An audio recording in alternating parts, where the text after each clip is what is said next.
à tous et à toutes, ici Alf et j'espère que vous allez bien en ce mois d'octobre. Dites-moi, avez-vous hâte à l'Halloween? Les costumes colorés, les citrouilles perforées et la chasse au curry, aux sucreries pardon, toutes ces traditions vous touchent-elles ou êtes-vous trop vieux pour ces conneries? Bon, le temps que vous répondiez à toutes ces questions, je vais vous en poser une autre. Est-ce que vous considérez les jeux mobiles comme de vrais jeux? Bon, pas besoin de répondre, hein. Comme beaucoup, je suppose que vous considérez les jeux mobiles comme de vulgaires escroqueries qui ne veulent que votre pognon. Puis bon, ce serait difficile de vous jeter la pierre. Beaucoup de jeux mobiles ne sont en fait que des merdes infâmes qui veulent votre argent et rien d'autre. Mais ça, ce serait oublier les jeux mobiles qui sont véritablement bons et travaillés. De tête, il y en a quelques-uns qui me viennent. Évidemment, les jeux Supercell, Brawl Stars, Clash Royale, Clash of Clans et des trucs comme ça. Mais il y a aussi d'autres jeux. Plants vs Zombies, avant l'achat dit, on s'entend. C'est vraiment un jeu incroyable et il faut que vous ayez joué, mais bon, je vais pas vous faire l'affront de vous présenter ce jeu, tout le monde le connaît.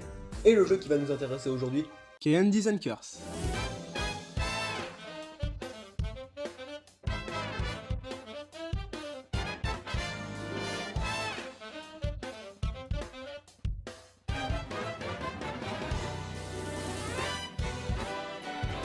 Candy and Curse nous met dans la peau de la jolie Molly, une petite fille munie d'une lampe de poche qui lui servira d'arme, car son but est de traverser un manoir rempli de fantômes et autres créatures terrifiantes.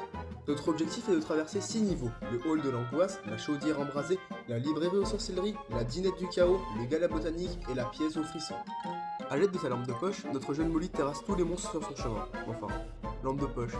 Ça dépend, car il y a 3 types d'armes. Les lampes de poche, citées précédemment, les lanternes qui émettent 3 sphères lumineuses tournoyantes et qui accessoirement puent la merde, et les sabres qui sont contrôlables en glissant le doigt vers la direction où l'on veut attaquer et qui sont accessoirement les meilleures armes du jeu. Non mais sérieux, dès que vous allez débloquer votre premier sabre au niveau 10, les lampes de poche et surtout ces putains de lanternes vont vous sembler bien moisis du cul. Les bases du jeu instauré, c'est donc parti pour... Niveau 1, le hall de l'angoisse. La première salle, le hall de l'angoisse, est très classique et nous y affronterons des monstres assez génériques. Un fantôme, qui n'est pas du tout un bout, c'est faux, un slime et des squelettes.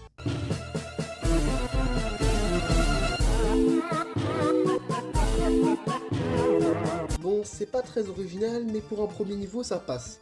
Mais malheureusement, l'originalité n'est pas remontée grâce au boss, clairement pas. Car oui, chaque salle se conclut par un affrontement nous opposant à un adversaire bien plus redoutable. Souvent, une version améliorée d'un ennemi, ici, le fantôme. Du coup, c'est pas du tout le roi bout, c'est faux, qu'est-ce que vous racontez, voyons? Ce dernier étant le premier boss du jeu, son combat n'est logiquement pas très ardu. Il va disparaître et créer 2 clones qui vont chacun apparaître sur une rangée différente pour nous foncer dessus. Mais différencier les 2 clones du vrai fantôme est... simple comme bonjour. Il suffit de regarder leur tête. Le vrai possède une couronne, mais pas les imposteurs. Une fois le vrai trouvé, c'est à Molly de lui foncer dessus. Allez, dehors!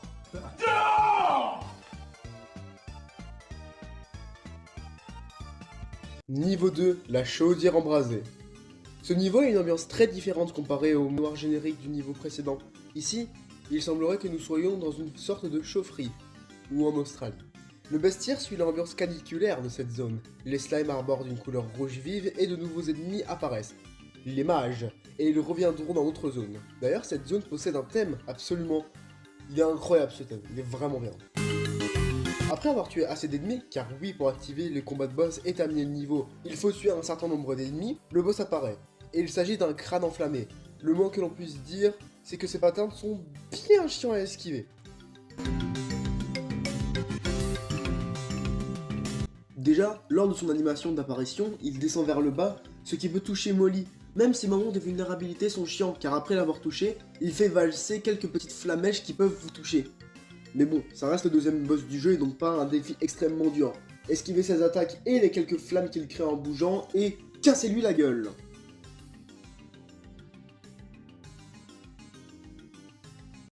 Niveau 3, la librairie aux sorcelleries. Oui, j'ai pris des libertés pour cette VF.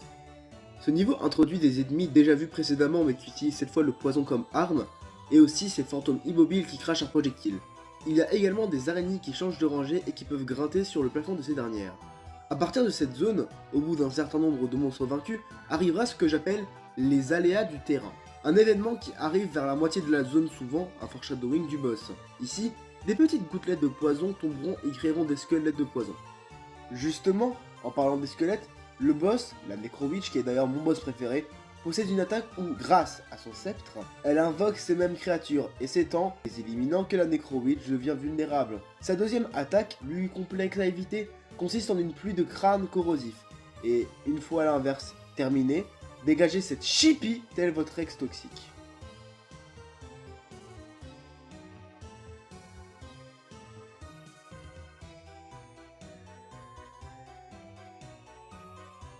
Niveau 4, la dinette du chaos. La dinette du chaos poursuit le côté corrosif de la zone précédente mais l'améliore. Les araignées et les mages revêtent un mauve toxique. L'aléa ici présent est je trouve très ingénieux. La rangée du bas est victime d'un raz-de-marée empoisonné et devient inaccessible pour nous pendant un moment. Les ennemis eux peuvent y être présents et je trouve cette idée trop bien. Le boss ici est un train fantôme qui nous lance des sphères de plasma avec ses différents wagons. Alors lui il est chiant, mais alors il est chiant. Ses mouvements, chiants. Ses attaques, chiantes. Le fait qu'il est vulnérable pendant ses putains d'attaques, c'est putain de chiant. Enfin bref, foutez une branlée à ce fils de locomotive et barrez-vous d'ici.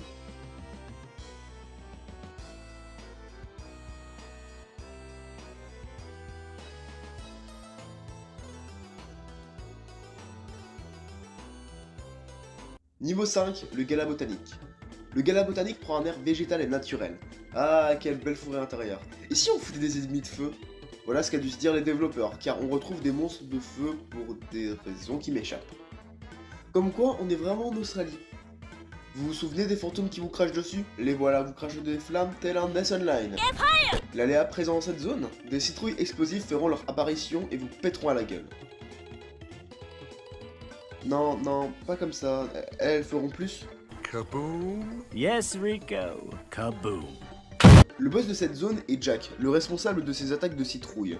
Ce boss, qui est mon deuxième boss préféré, non mais regardez-le, il est tellement stylé, créera des citrouilles. En fait, je dis trop citrouilles.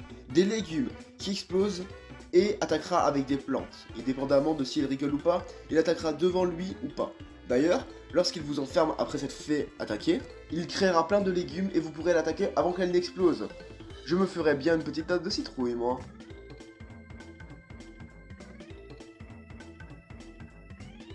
Niveau 6 et niveau final, la chambre aux frissons.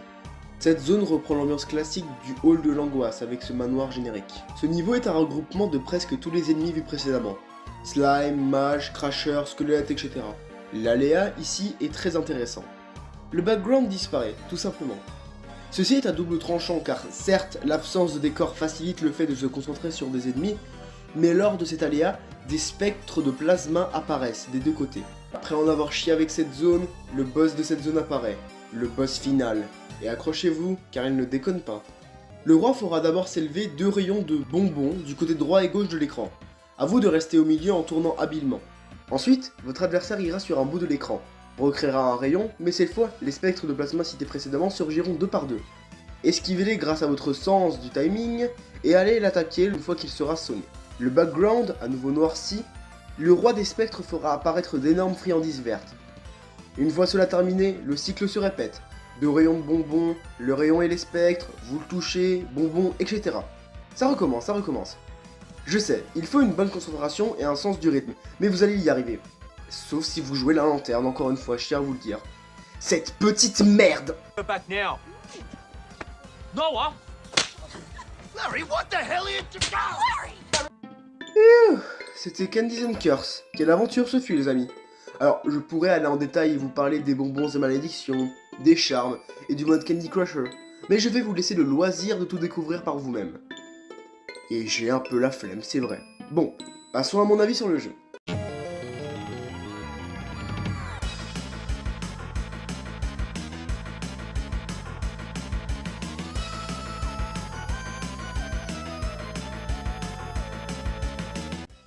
Comme vous avez dû le comprendre lors de cette vidéo, Candies and Curse est un jeu que j'adore. Ce dernier possède une OST absolument magnifique. Le thème des boss, le thème du boss final, le thème de la dinette du chaos, le thème de la chaudière embrasée, tels sont des thèmes absolument iconiques que je vous conseille d'aller écouter. Le pixel art donne un vrai charme au jeu, et je trouve que la palette de couleurs choisie pour le côté un peu spooky Halloween est absolument magnifique. Ce jeu, graphiquement parlant, en termes de 8 bits ou de 16 bits, est vraiment un vrai chef-d'œuvre. Alors oui, il y a quelques petits défauts, quelques bugs par-ci par-là, et le fait que je trouve personnellement que le 4ème boss est vraiment très mal pensé. Hormis ça, je trouve que Candies and Curse est un excellent jeu, pas juste un jeu mobile, un excellent jeu tout court, mon jeu mobile préféré, un jeu que je vous conseille. Et je lui donne donc la note de 8 sur 10.